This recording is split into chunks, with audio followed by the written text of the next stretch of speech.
2026 সালের 27-28 ফেব্রুয়ারি ইরানের পাল্টা ক্ষেপণাস্ত্র হামলার পর Iran, Iraq, Israel, Syria, Kuwait, সংযুক্ত আরব আমিরাত সহ মধ্যপ্রাচ্যের দেশগুলো আংশিক বা সম্পূর্ণ আকাশসীমা বন্ধ ঘোষণা করে। এতে হাজারো ফ্লাইট বাতিল হয় এবং বিশ্বব্যাপী বিমান চলাচলে প্রভাব পড়ে।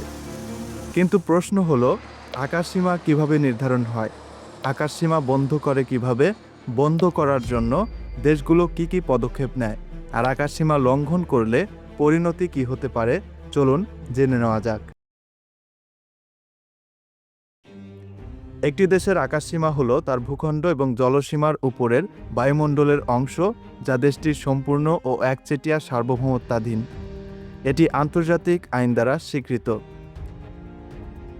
আইন অনুসারে একটি দেশের স্থল ও জলসীমার উপরে তাদের উপকূল থেকে 12 মাইল পর্যন্ত আকাশসীমা ব্যবহারের অধিকার রয়েছে।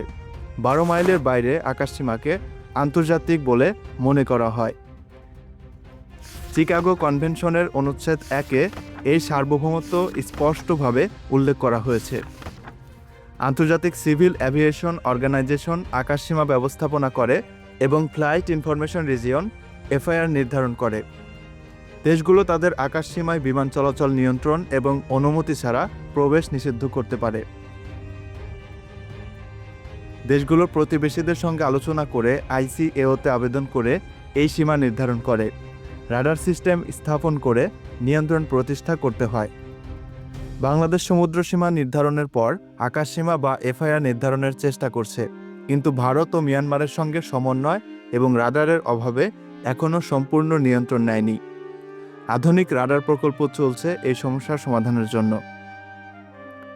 একটি দেশ আকাশসীমা বন্ধ করতে সাধারণত নিরাপত্তা, সামরিক মহড়া বা সংকটকালীন পরিস্থিতির জন্য পদক্ষেপ নেয়।